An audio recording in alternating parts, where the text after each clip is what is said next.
गुरुर्ब्रह्मा गुरुर्विष्णुः गुरुर्देवो महेश्वरः गुरुः साक्षात् परब्रह्म तस्मै श्रीगुरवे नमः।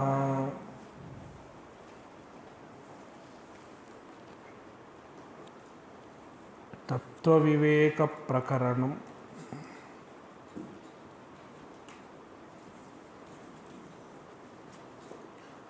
Let's chant the first sloka. Namah Shri Shankarananda Guru Padambujanmane Savilasa Mahamoha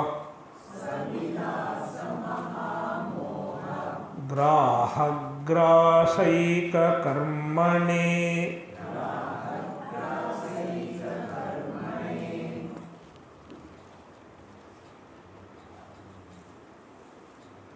Every text in our tradition begins with a prayer verse. The prayer verse is called Mangala.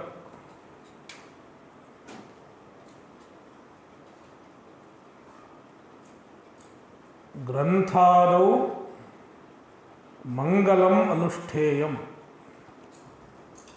In the beginning of a text, Mangala has to be done.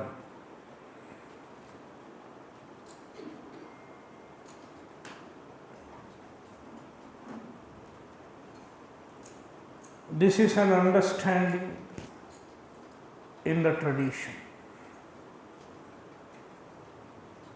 What is the purpose of a Mangala?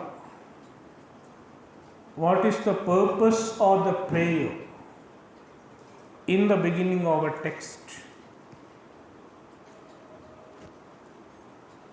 Generally,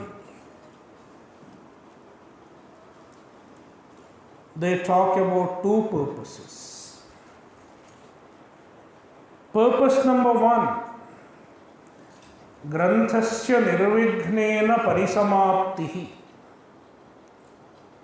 Completion of the text without any obstacle. Nirvighnena parisamaptihi. This is the first purpose. If you pray properly, there may not be vighna in completing the text. Sometimes people start writing a book, but it is never completed.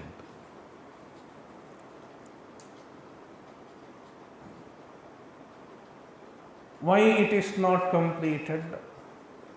One of the reasons they generally say, prayer was not done. In fact, it was my experience. Some of you were there. We had a retreat in Rishikesh a few years back. Then there were a lot of disturbances. And then I remembered, when we started, we didn't pray to Ganesha. That is why the disturbances are happening. So then we offered some coconut and banana to Ganesha. And a puja was performed, and then somehow we could complete the retreat. Likewise, if a prayer is performed, the text is completed without obstacle. This is a popular understanding in the tradition. That is one purpose of Mangala. Nirvignena Parisamapti. Now the text is completed properly and it is lying somewhere gathering dust. Nobody reads it. In fact, that is the fate of many books. Some books are written but hardly ever read by anybody.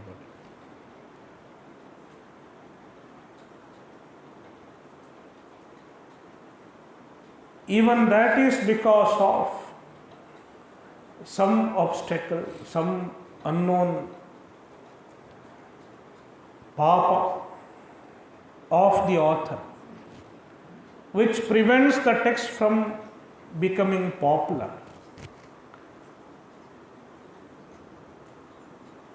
Therefore, another purpose of Mangala is,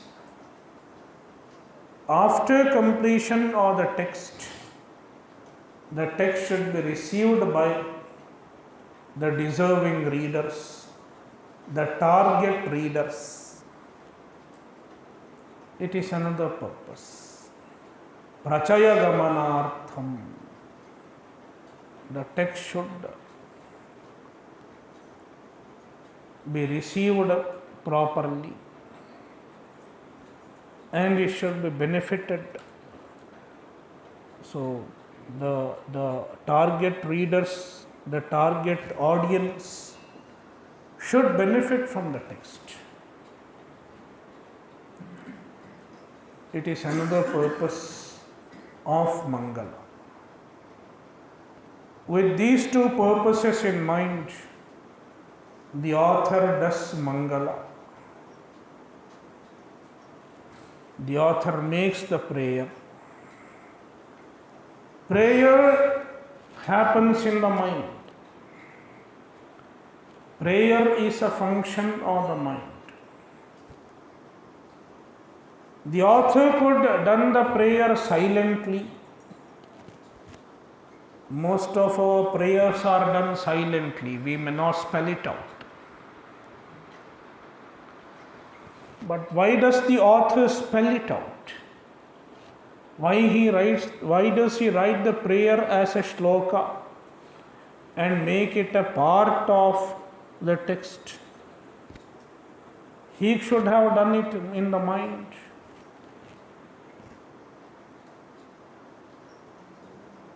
The commentator says, he writes the prayer in the form of a shloka in order to teach it to his shishyas.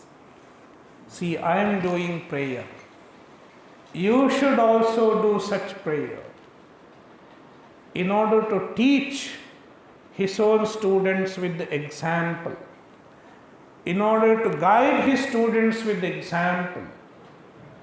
The author composes the prayer in the form of a shloka.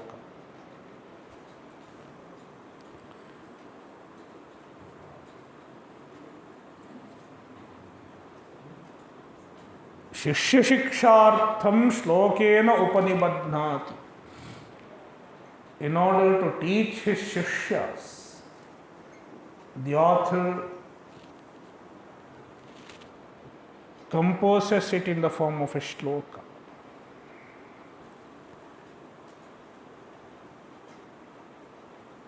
The prayers are generally addressed to Ishvara, addressed to the Lord.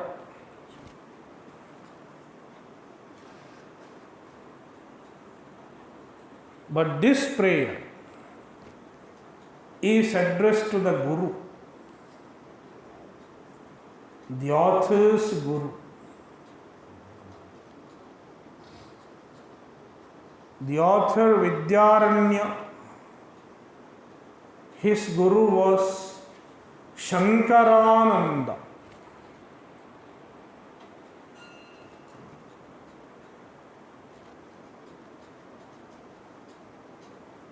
The author offers salutation to his Guru in the form of the shloka. Therefore, this Mangalacharanam,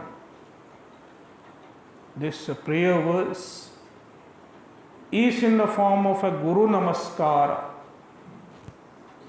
prayer to the Guru, salutation to the Guru.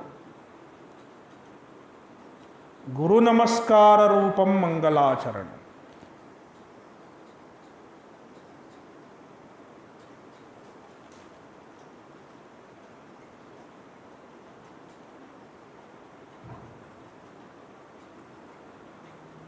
The author offers namaskara to the lotus feet of the Guru. He does not even say, I do namaskara to the Guru. I do namaskara to the feet of the Guru. This is an expression of humility. When you say, I offer namaskara to somebody's feet, it is an expression of a greater humility and a greater devotion also.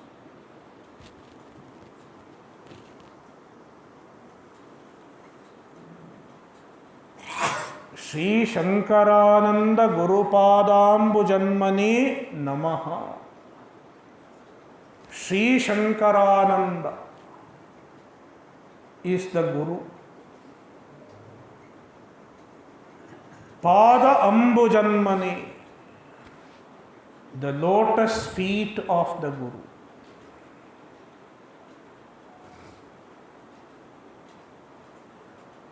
And the lotus feet of the Guru is described in the second half of the shloka. Savilasa Mahamohagrahagrasaika Karmani. The lotus feet of the Guru. The feet of the Guru which look like lotus, which is as beautiful as lotus. If the Shishya does namaskara to the lotus feet of the Guru, it destroys the ajnana, which is the cause of samsara.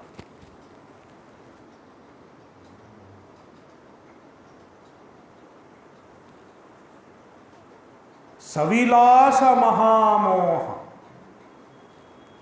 Mahamoha. Moha literally means literally means a delusion. Moha means a delusion. In this context, moha refers to ajnana. Mahamoha. Ajnana is maha. It is great. It is very powerful.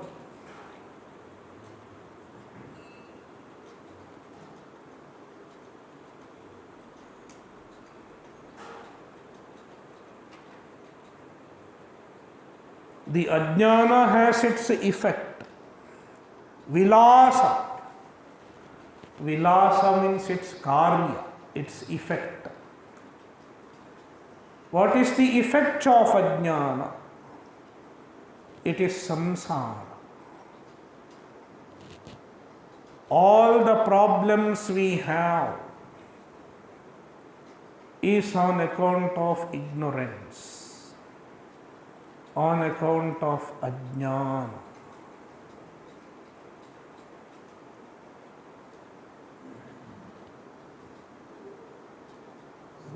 All the psychological problems,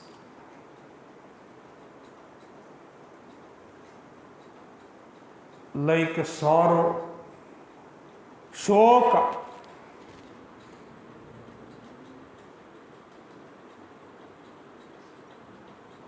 atrupti, a sense of lacking. All of us have a sense of lacking.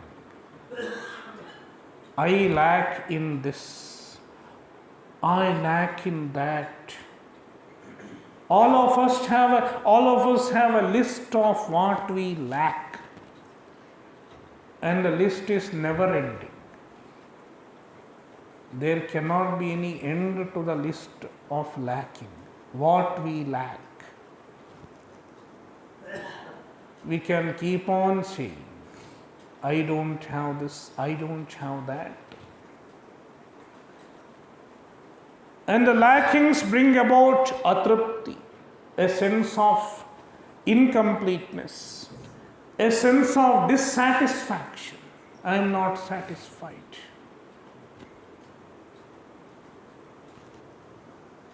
Somebody doesn't have money, somebody doesn't have education, somebody does not have a university degree, someone has got bachelor's degree but no master's degree, and he says, I don't have a master's degree. And somebody else has a master's degree but he doesn't have a PhD.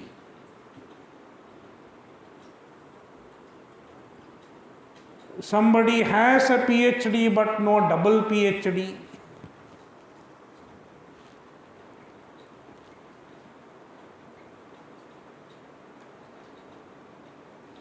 Someone does not have children, and somebody has children but no grandchildren. So many lackings. All these lackings create a sense of incompleteness. My life is incomplete. And this sense of incompleteness keeps bothering us. From time to time, it keeps bothering us. It is called atrupti, a sense of dissatisfaction, lack of satisfaction, lack of contentment. So, atrupti is a very important symptom of samsara.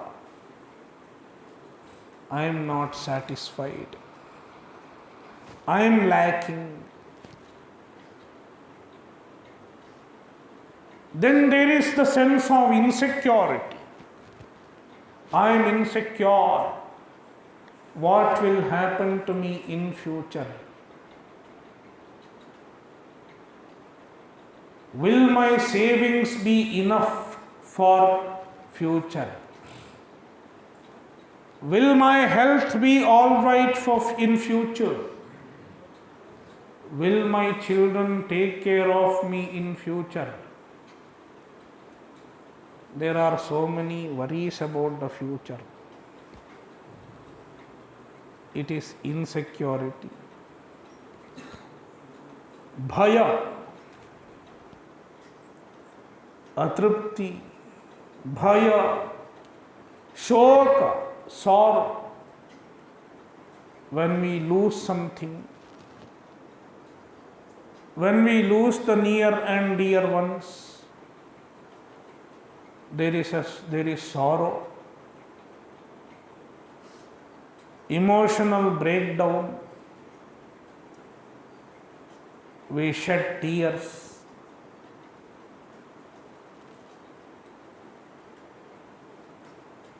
The mind becomes depressed.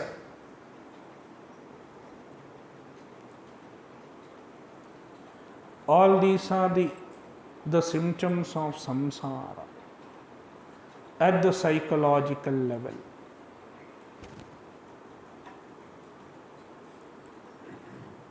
All these are the vilasa, the effect of avidya.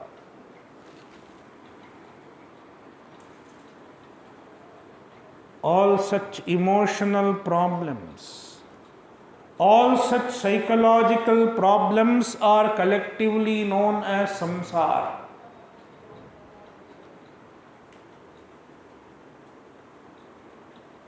And these problems are universal.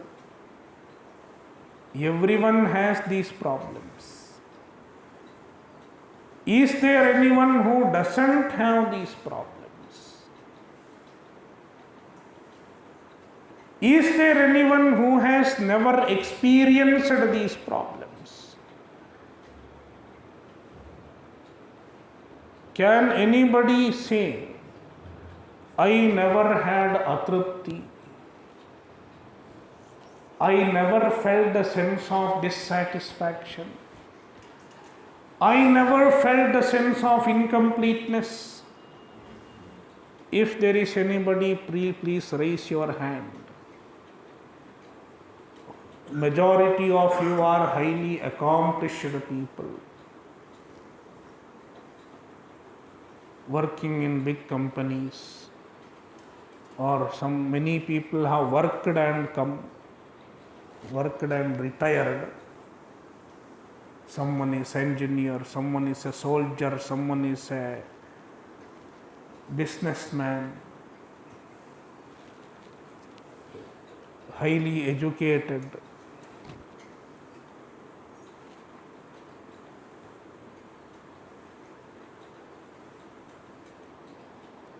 Can anybody say, I never experienced insecurity?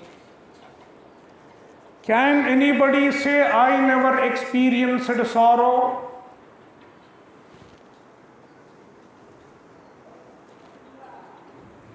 Nobody can say, because everybody has experienced.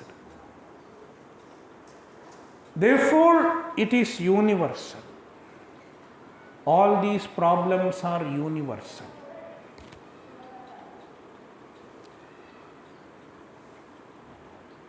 And these are the problems addressed by Vedanta.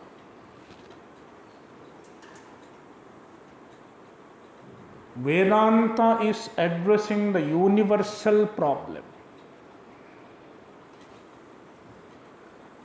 Therefore, Vedanta is universal. It is a universal solution for a universal problem.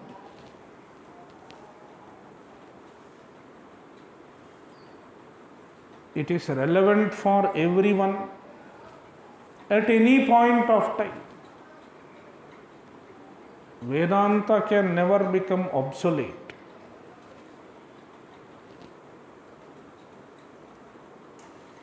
Any other thing can become obsolete.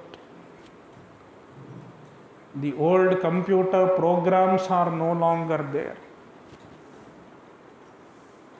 Nobody learns them. Basic, Fortran. Nobody learns those computer languages. Nowadays there are modern new languages. I am talking about the computer languages, programming. They have become obsolete. Typewriters have become obsolete. Stenography has become obsolete. So many things become obsolete. No longer useful. Somebody learned how to repair radio in 70s, 60s and 70s. How to repair radio, how to repair typewriter. Polytechnic diploma in radio. Nowadays no radio, nobody uses radio. So all that he learned has become obsolete.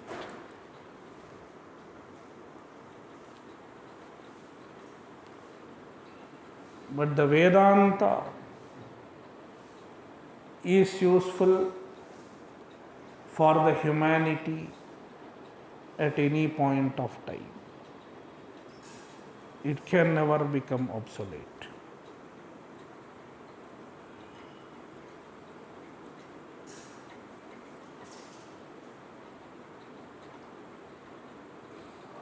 irrespective of the scientific advancement, the human mind remains the same. All the scientific advancement, they have not reduced our psychological problems. In fact, they have increased our psychological problems. The problems at the psychological level have only increased, they have not reduced.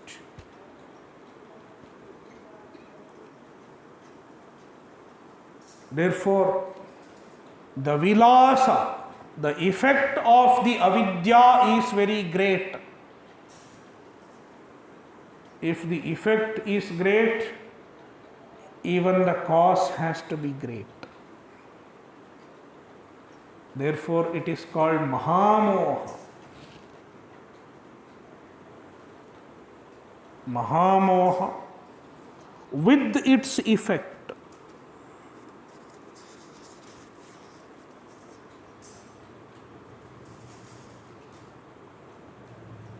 The feet of the Guru, which the author salutes, is capable of swallowing up the avidya and its effect. Avidya along with its effect.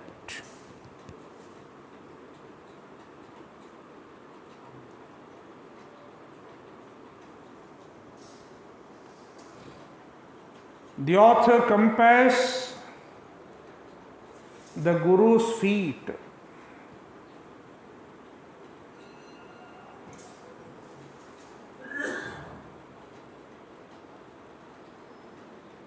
to the one who destroys the graha. Graha is a crocodile. Crocodile is called graha. Samsara is,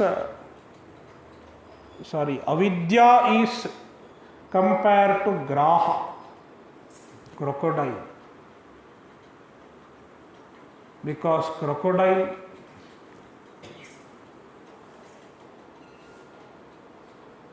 is very dangerous. Any other animal may kill you easily, like a tiger, lion. In a few minutes it will finish you off. But the crocodile, if the crocodile catches somebody's feet, it is very difficult. It doesn't swallow it immediately.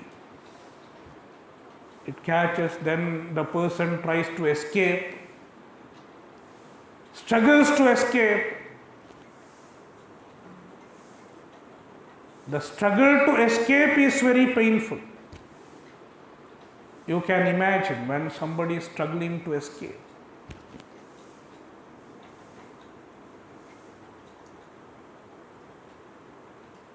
Therefore, crocodile is very terrible.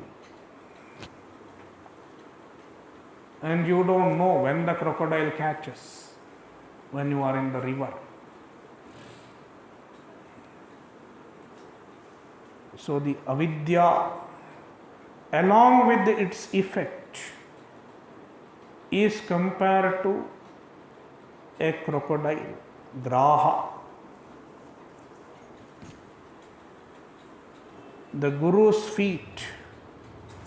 Generally, crocodile catches somebody's feet, catches by feet. But this Guru's feet is capable of swallowing even the crocodile.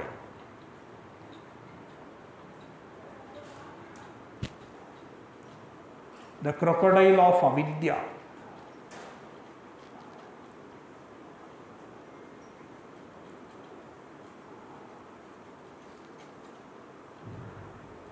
Savilasa mahamoha graha grasa. It swallows up even the crocodile of avidya.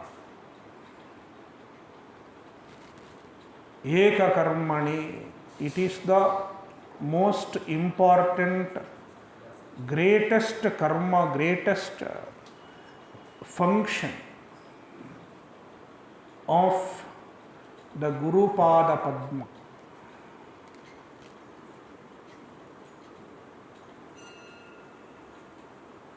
Therefore, the lotus feet of the Guru is great. The author praises the feet of the Guru.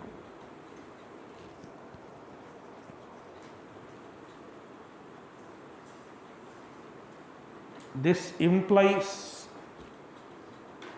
that the Shishya has to serve the feet of the Guru, worship the feet of the Guru. Worshipping the Guru, serving the Guru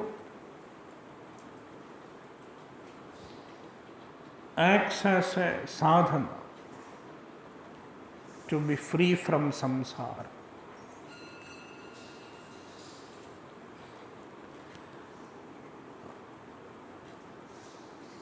Shloka 2. Tatpadamburuhadvandva Seva nirmala chetasam Sukhabodhaya tattvasya Vivekoyam vidhiyate.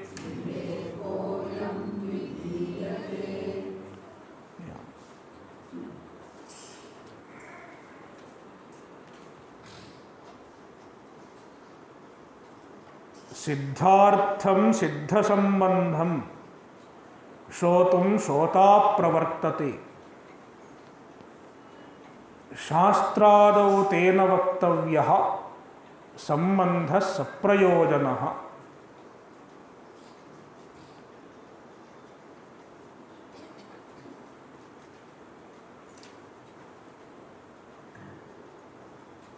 Suppose you are going to a bookshop. What kind of book will you buy? How do you choose whether you should buy a book or not? Do you see the volume of the book and buy? Or you ask him, give me 1 kilogram of book and buy? Is it so? It is not like buying vegetable. Vegetable means, okay, give me 1 kilo vegetable. But it is not so while buying a book. You are not buying book in kilograms or in liters. How do you choose whether you should buy a book or not? Even before buying the book, you should know certain basic information regarding the book. What basic information do you need to know? You have to know what is the subject matter, Vishaya. First of all, you should know the subject matter, the topic, what is the Vishaya. Then, what is the Prayojana, purpose? What will you gain by reading the book? Vishaya, Prayojana, and Adhikari, who is qualified to read the book.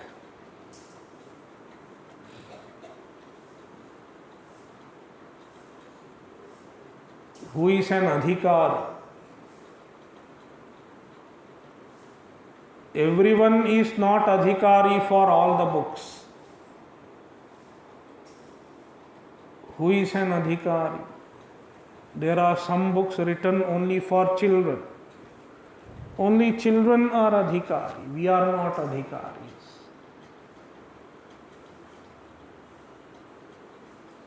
So, who is an adhikari? Adhikari means a qualified seeker. Who is qualified? If you are not an adhikari, the book is not going to benefit you.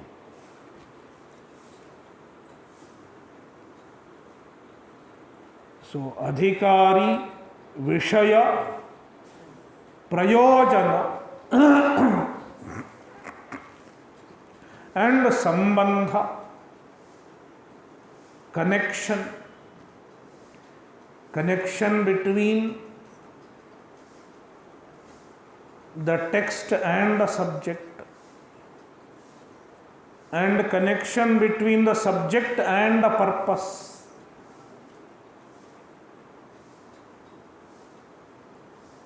How this book is related to the purpose.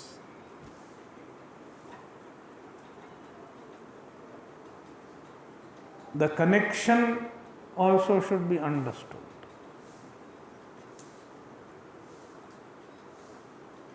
Therefore, there are 4 points that one should know before choosing to buy a book or before choosing to study a book. These 4 are called Anubandha Chatushtaya.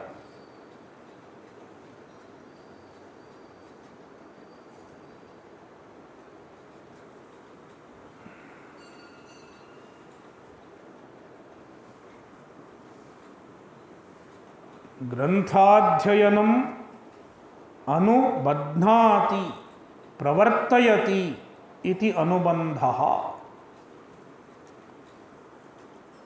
Anubandha means an information which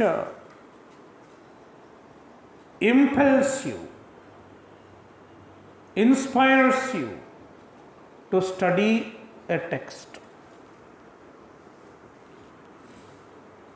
which makes you study a text, which instigates you to study a text. That kind of information is called Anubandha. There are 4 Anubandhas.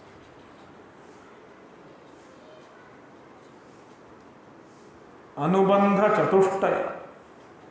Chatushtaya means a group of 4.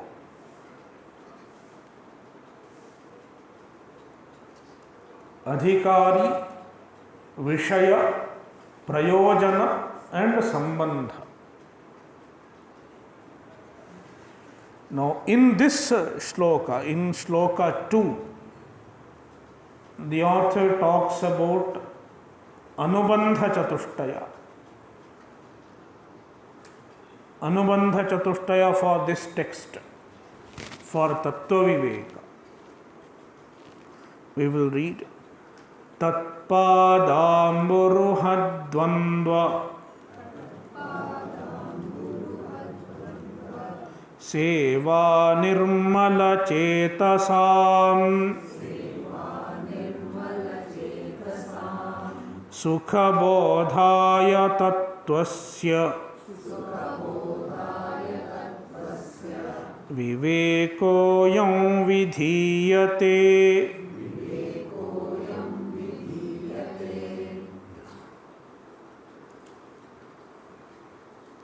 First of all,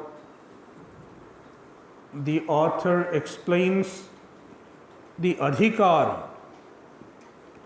who is a competent student.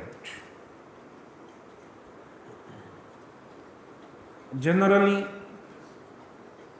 in Vedanta Shastra, the adhikari is described as the one who has sadhana chatushtaya. Sadhana chatushtaya sampannaha adhikari. He should have viveka, nityanitya vastu vivekaha, ihamutrartha phala bhoga viragaha. He should have vairagya, samadhi shatka sampatti, and mumukshutva. These four, we have seen them in Tattva Bodha.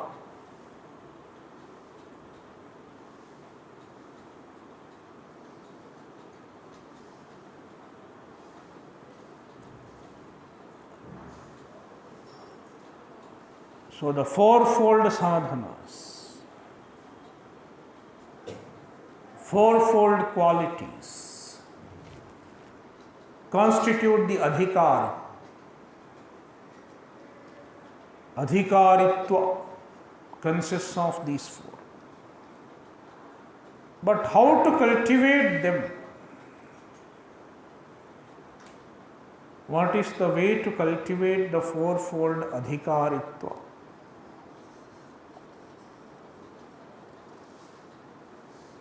The regular sadhana is the karma yoga. Do karma yoga and then you get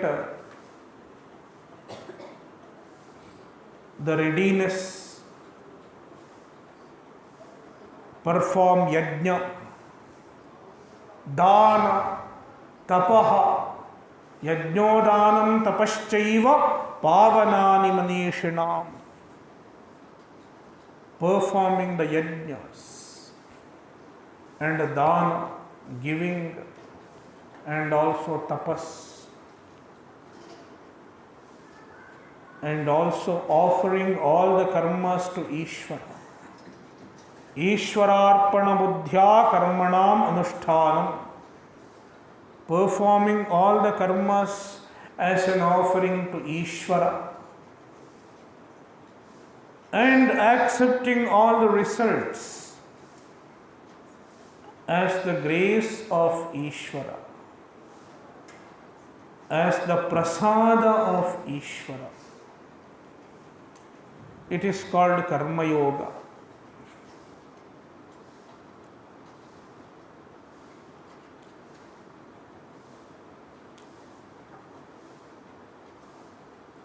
The karma yoga has to be performed even before one comes to Vedanta. Even before one comes to Vedanta, it is desirable that one has performed adequate karma yoga and he has attained adequate chitta shuddhi. His mind has become adequately pure and he has adequate viveka, vairagya and so on. It is desirable. But then, in the present age, majority of the people who seek Vedanta, who come to listen to Vedanta, lack in the adhikaritva. They may not have adequate viveka, vairagya and so on.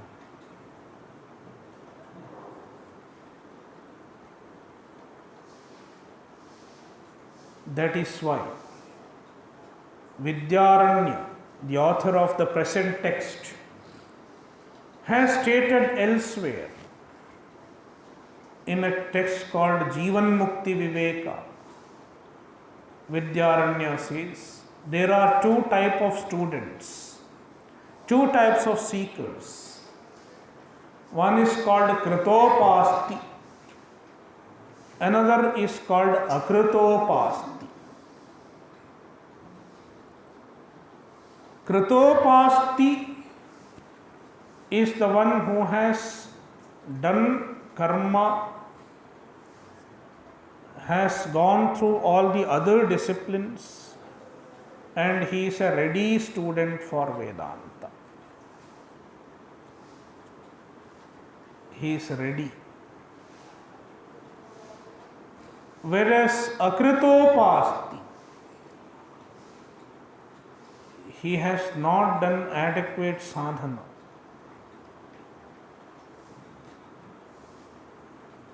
Not gone through adequate karma yoga.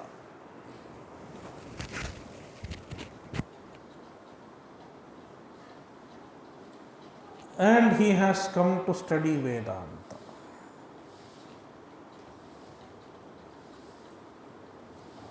If he is an akritopasti, then he has to compensate for the lacking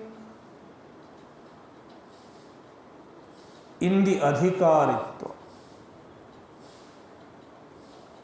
And how can he compensate?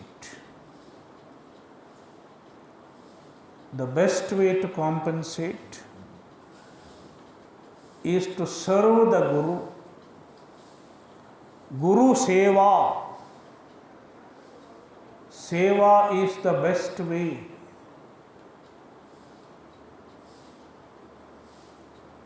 to compensate for all the lackings. Therefore, the author says, Tatpadamburuhadvandva seva nirmalate chetasam.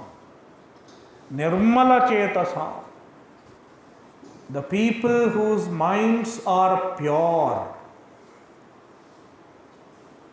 Nirmalani chetamsi yesham te nirmala chetasaha. The mind is pure. It is free from all the impurities. There are many impurities in the mind. Generally, the impurities are referred to as Arishadvarga, the sixfold inner enemies: Kama, Krodha, Lobha, Moha, Mada and Matsarya. Kama means desire. Krodha, hatred. Lobha, greed. Moha,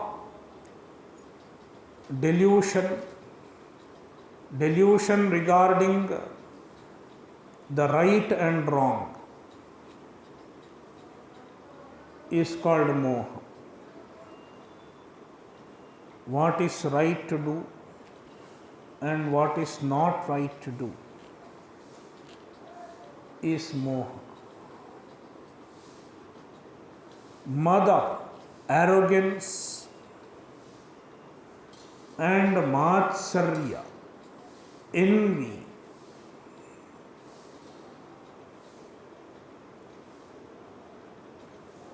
These are the 6 major impurities of mind.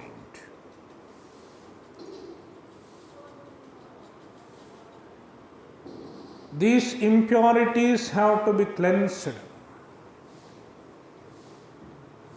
When the impurities are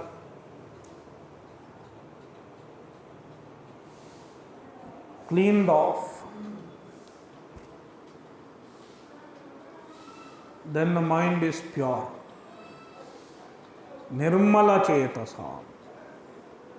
The mind has become nirmala. The mala has been removed.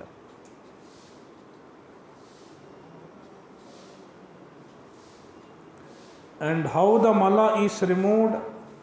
Tat padamburuhadvandva seva. Gurupada amburuhadvandva seva. Serving the 2 lotus feet of the Guru. By serving the 2 lotus feet of the Guru, the mind becomes impure. The mind has become pure. And such people are qualified to study this text.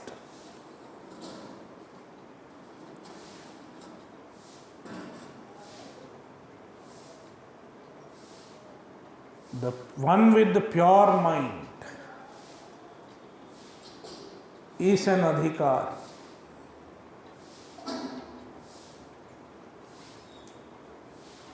Therefore, if Vedanta does not work, if the Vedanta does not produce its effect, we cannot blame Vedanta Shastra. I didn't get benefit.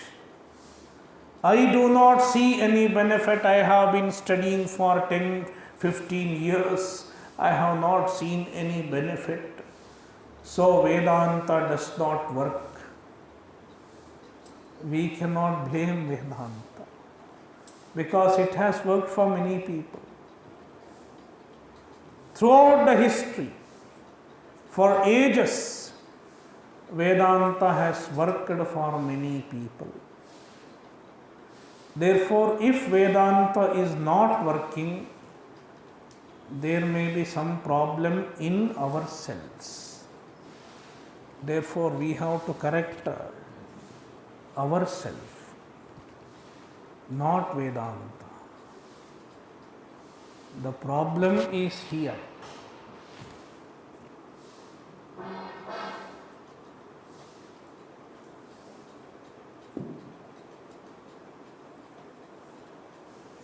The author is addressing an adhikari who has pure mind.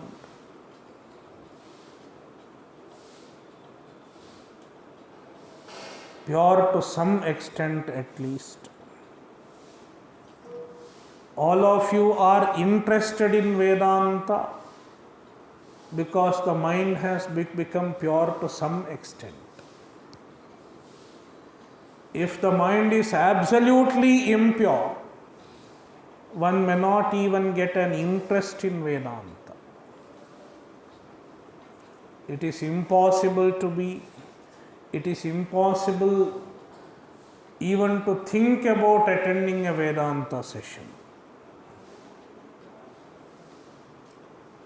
if the mind is absolutely impure. You have got some amount of purity. That is why you are sitting here.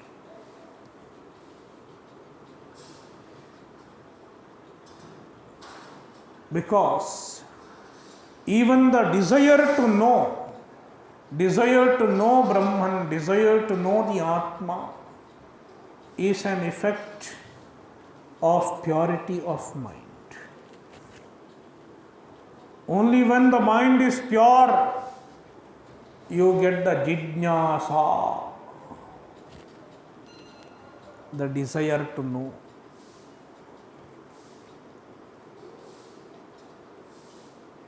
The thirst for knowledge.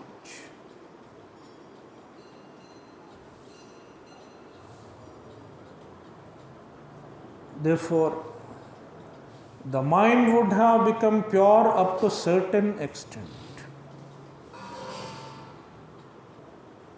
Meanwhile, it is also important to improve upon the purity of mind.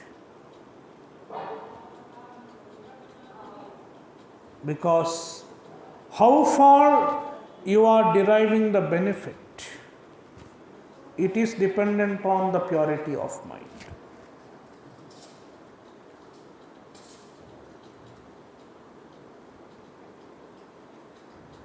Therefore,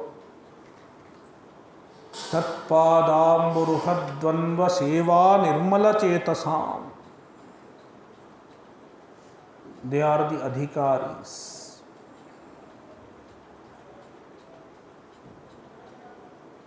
Then what is the Vishaya? Vishaya is Tattva. Tattva, the absolute reality, the Brahman, Ekamevadvitiyam Brahma. It is the Vishaya, the subject matter.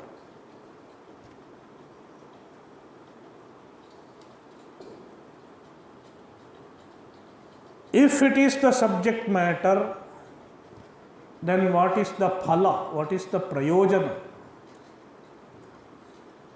In any other subject, in any other discipline of knowledge, the subject matter and the purpose are different.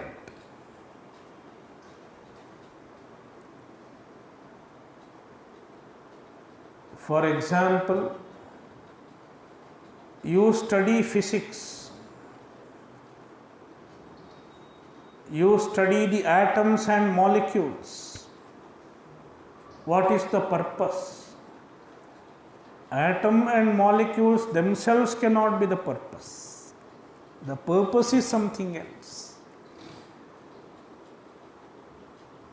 You study engineering, the purpose itself is not engineering. You study how to build a house, the purpose is not just how to build a house. It is for making money or whatever. So, in other disciplines, the subject matter and the purpose are different.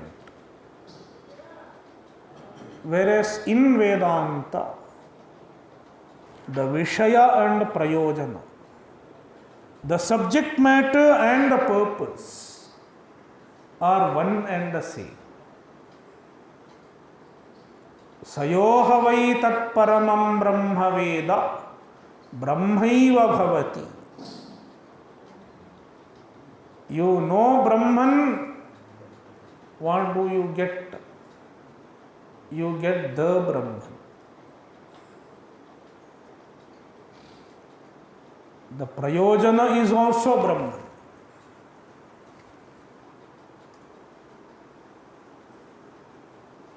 Brahman is the prayojana. You get Brahman.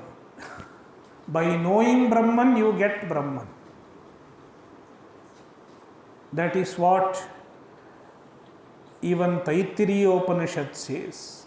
Brahmavidapnoti param. The knower of Brahman attains the param. What is the param? Param is Brahman. Now, how can Brahman be the prayojana? How can Brahman be the purpose? Because if it has to be purpose, you should have a desire for it. It should be something desirable. If it is not desirable, it cannot be the purpose. Is Brahman desirable? The answer is Brahman is the most desirable. Brahman is the most desirable and Brahman is the only desirable. Why Brahman is the only desirable? Because Brahman is the Ananda. Raso Vaisaha Rasagyahyevayam labdhvanandi bhavati Yo vai bhuma tat sukham. Brahman is the Ananda. Brahman is the happiness. There is no other happiness than Brahman.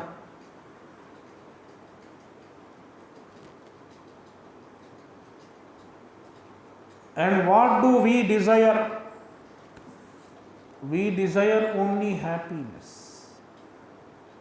What you want is just happiness. Nothing other than happiness.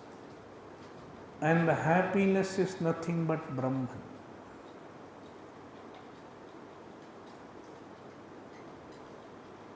Therefore, Brahman is the Prayojana.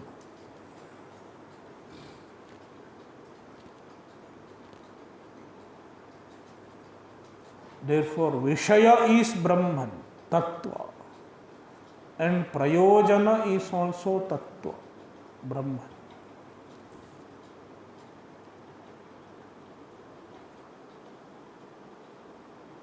Tattvasya vivekaha.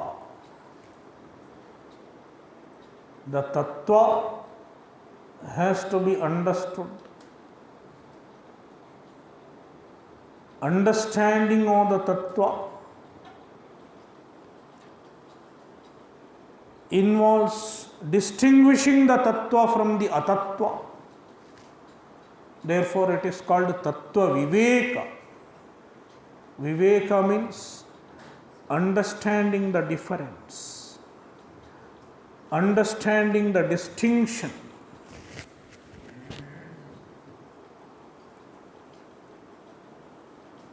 Tattva Viveka means distinguishing the Tattva from the Atattva.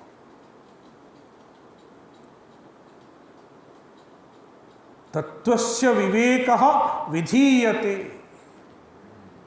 Tattva Viveka is being done.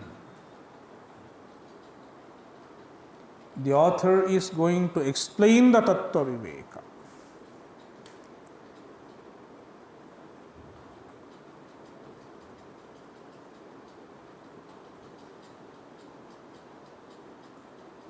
So, Adhikari, Vishaya, Sambandha, Vishaya, Prayojana we have discussed. Sambandha, connection. What is the connection between this text and the subject matter? Connection between the text and the subject matter. In what way this text serves the purpose with respect to the subject matter? The author says, Sukha Bodhaya.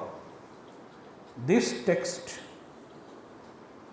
reveals the subject matter with ease. This text is useful for understanding the subject matter with ease. Sukha Bodha. Easily understanding the subject. To understand the subject with a greater ease, this text is useful. That is the connection between the subject matter and this text.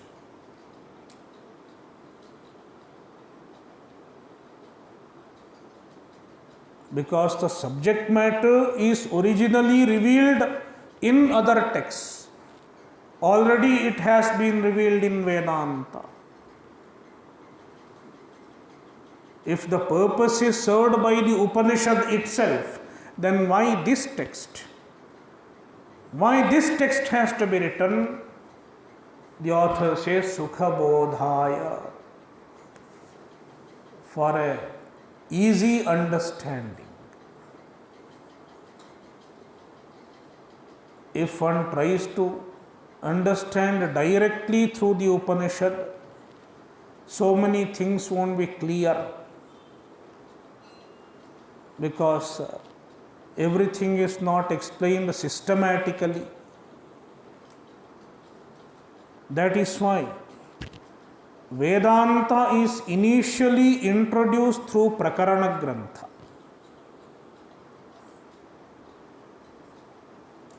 Upanishad is not approached in the beginning. One cannot start Vedanta by studying the Upanishad directly. Generally, it is not done. What we should study first? The Prakarana Granthas. Study a few Prakarana Granthas like Vedanta Sara, Pancadasi, Viveka Chudamani. and then go to Upanishad. That is the process. Therefore, Sukha Bodhaya, for easily understanding the Tattva. Pancadashi, the Pancadashi text is called Prasada Grantha because Panchadashi gives clarity. If somebody wants to get clarity in Vedanta, many people get a vague understanding. Everything is one. There is a vague understanding. Everything is one. Everything is one. Sticky substance. It is very vague. What is the oneness? What is Advaita? Is it clear?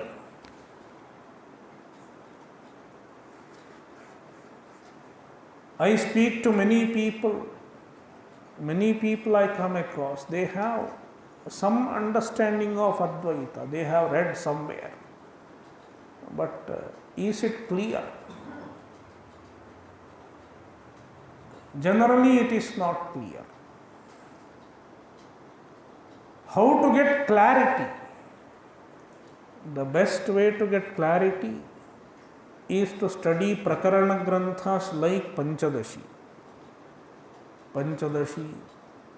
and there are a few other texts which give very good clarity.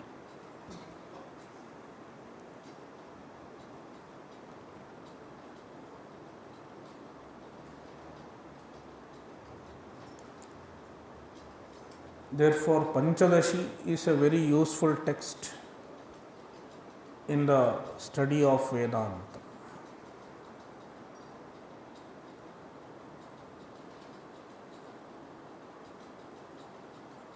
So the author stated what he is going to discuss, the subject matter, and from the next shloka he is opening up the discussion.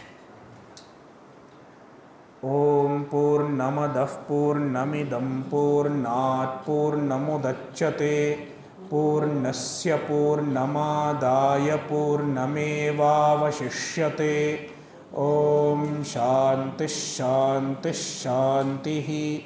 Harihi Om Shri Gurubhyo Namaha. Harihi Om.